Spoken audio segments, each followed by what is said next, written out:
Okay, hey everybody, welcome to another episode of On the Wrist from Off the Cuff. Today we have a really special video for you. I've been meaning to do this for a while now. I've just been trying to find the right time and the right timepieces for this. Essentially, I'll be doing a comparison of a $1,000 watch versus a $100 watch. So, of course, when you consider a comparison like this, you really want to try to get the best kind of one-for-one comparison. So I decided to choose the analog field watch category. Analog meaning, of course, we wouldn't compare an analog watch to a digital watch, so it's going to still have the same hand readout and whatnot. With numerals, of course.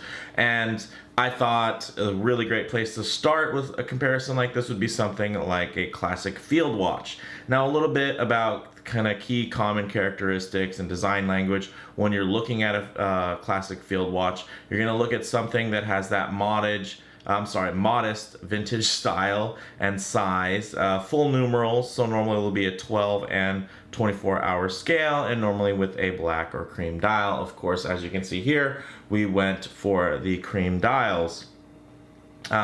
So there's two different models here. One is from Longines, a Swiss-made brand, and the other from Timex, an American brand.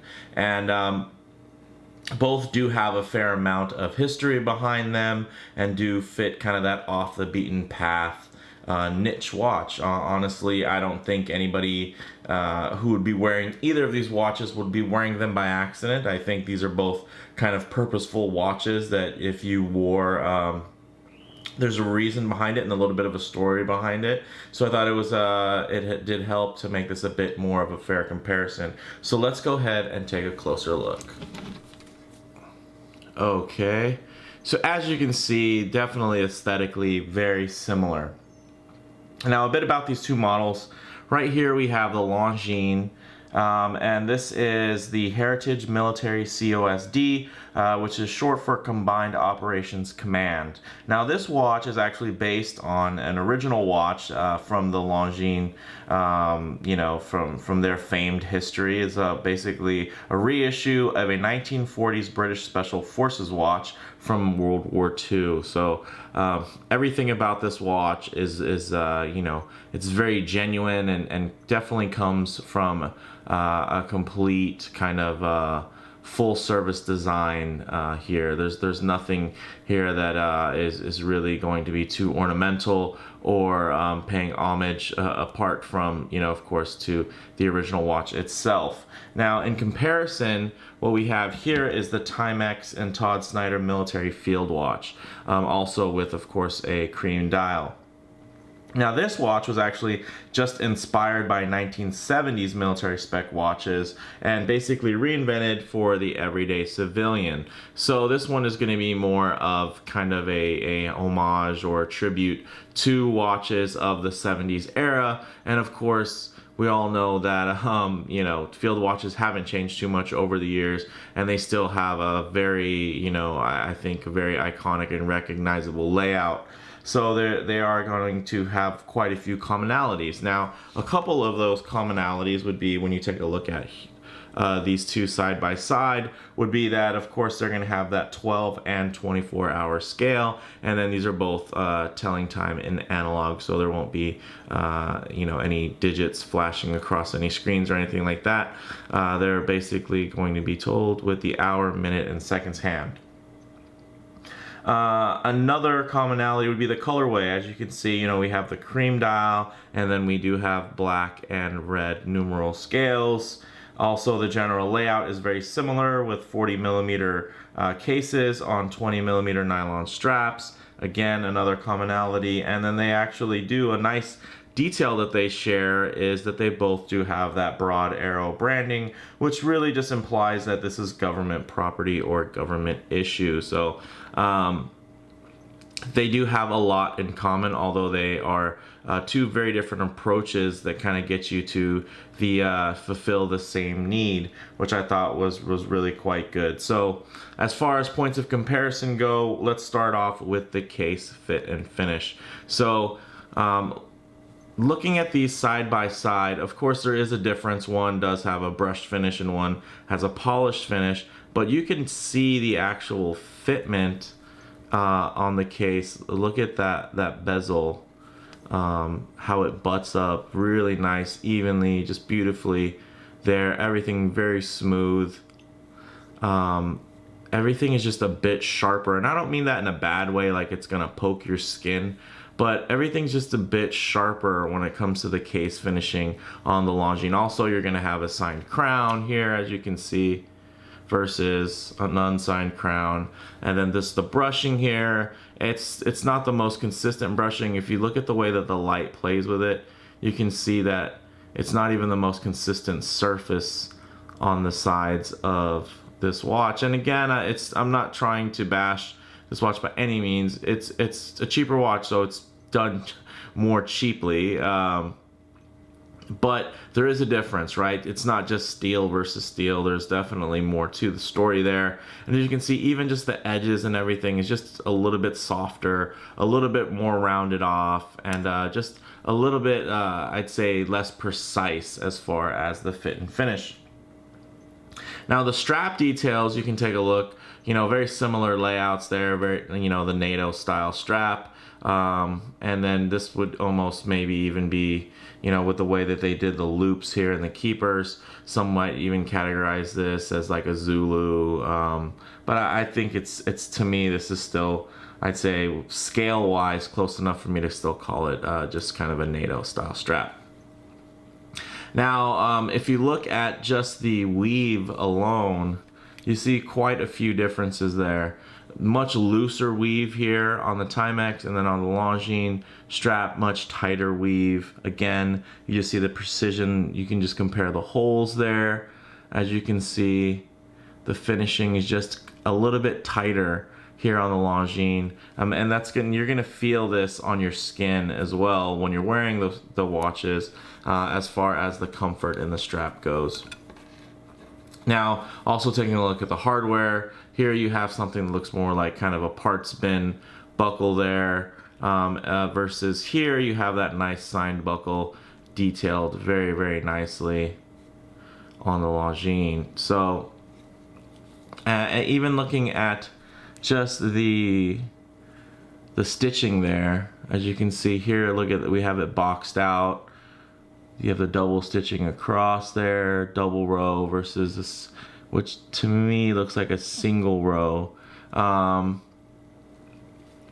I mean, you can just tell by looking at that. I think even without the watch, if you were to look at these two straps, I think you could clearly see which one is the nicer and would be expected to be the more expensive strap. Even the colors that are used, this is definitely a more saturated nylon versus this is just a bit more washed out looking, which also could be part of the look, but I think that's definitely worth noting as well.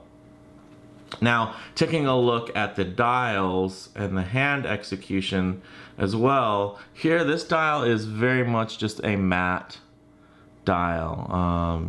It's pretty much finished and printed and painted, and you can see there that there's not much of any type of texture that you're gonna see there.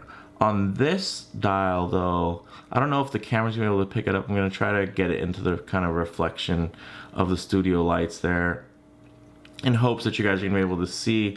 But there's a bit of a sheen to it, and it's just a kind of a warmer glow, and it's hard to really describe, but it definitely has less of a paper look, than this dial here. This definitely feels like more of a coated metal versus this almost has a bit of a paper consistency to it on the Timex. Then of course for the hands, you have blacked out painted hands versus, thermally heat treated blued hands. Also again, much nicer touch and more expensive of course. And then just looking at the printing on the numerals, you'll see that the execution is much more precise, much more high definition, I guess you could say, for how sharply everything is there as far as those numerals go versus these numerals, just a little bit softer around the edges. It almost looks like it was just kind of stamped there, which I think still lends to the aesthetic. So it's it could be a byproduct of cost, but also a byproduct of the style and the characteristics there.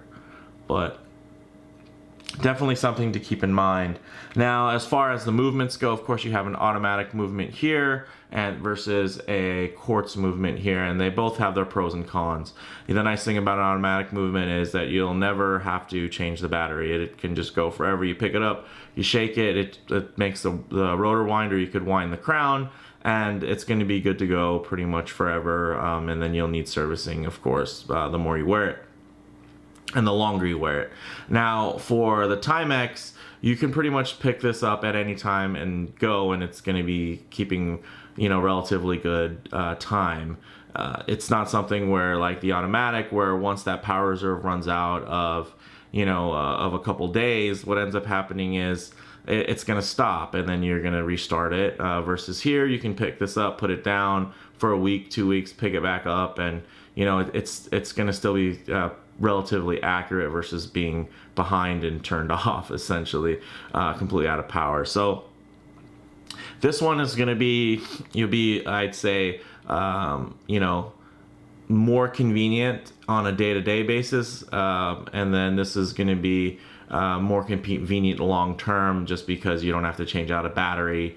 And when you change out a battery on one of these watches, although you could do it yourself, just getting the right battery, this and that, and there's just more to it, I'd say, is definitely less convenient. So it's a bit of a trade-off, long-term versus kind of short-term comfort. And then it also depends on how often you wear watches. I mean, if this is your only watch, and you're wearing it and you're keeping it wound, essentially, the power reserve's going, then you'll be good to go. This watch, of course, is just pretty much always going to be going as long as it has battery there. But, I wouldn't say for the job of a field watch, either one is good for a numerous amount of reasons as far as kind of the movement choice goes. So let's go ahead and set up a loom shot. Okay, let's go ahead and hit the lights. So as you can see, the Longines definitely has the lead from this perspective, because it actually does have Loom on the dial itself, not just on the hands. So the orientation's a bit better, and they even have 2 dots around the 12, so you can always be oriented towards the 12 o'clock, which is also a very nice touch.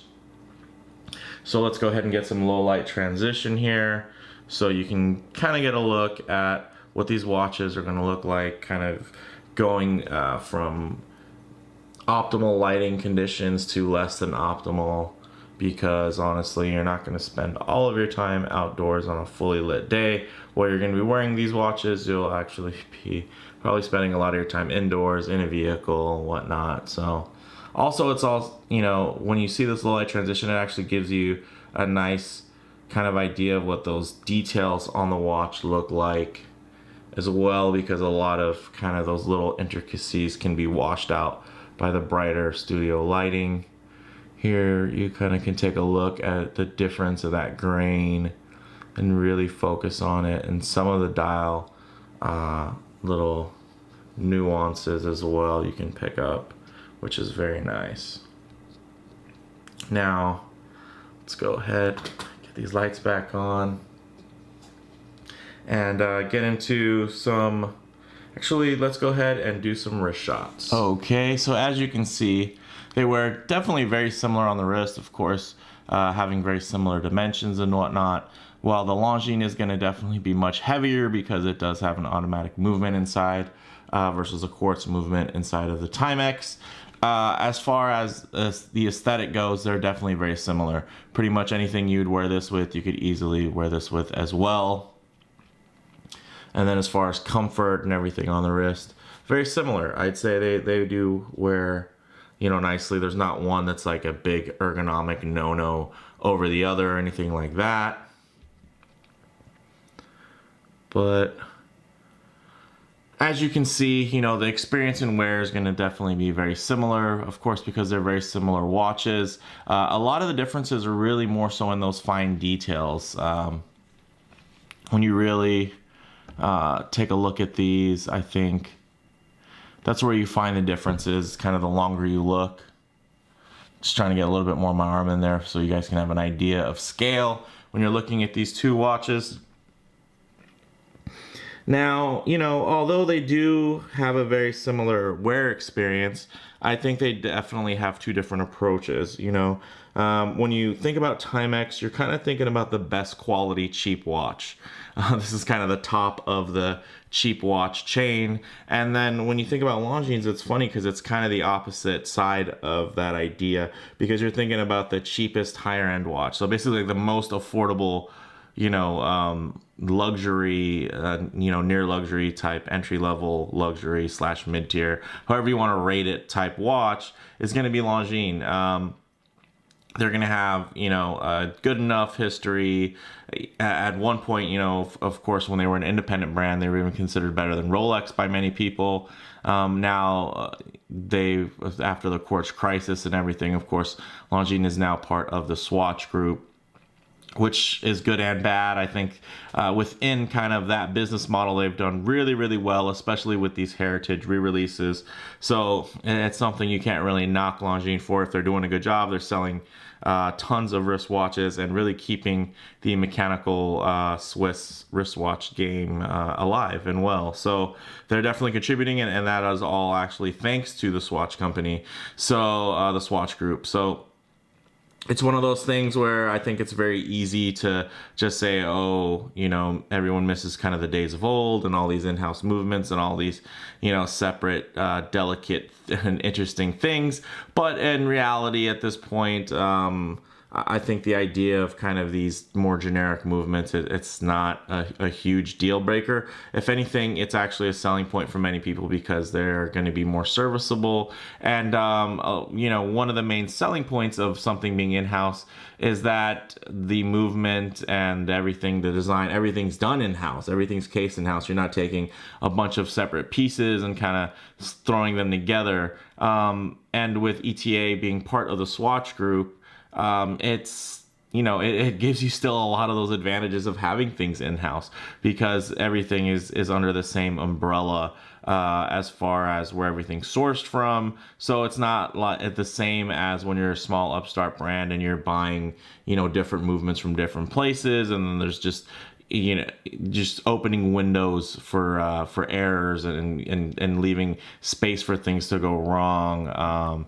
So it's one of those things. Yes, it's nice that a watch company can have the technical prowess to create its own in-house movement, but you know what? It's not the most important thing, especially if it's going to be in the $1,000 and below range where these two watches rest. So let me know what your guys' thoughts are. I would also say that a nice intermediate choice would have been something from the Hamilton Kaki line. Of course, in that $250 to $500 mark, you can get everything from hand wind mechanicals to automatics, and then some newer automatic versions now that are going to have slightly lower beat count, but you're going to have increased power reserve, which is definitely very nice. So if $1,000 field watch isn't for you, and you know, and neither is a $100 field watch, there's definitely things in the middle. But I did want to compare and contrast here so people could kind of get an idea, because you know, not everybody would do something like this, would have two of kind of the same watches executed at such different levels. So go ahead and let me know what you guys think in the comments below. If you like the video, definitely please do hit like, and if you haven't already, please do subscribe for more content just like this. Thanks, guys.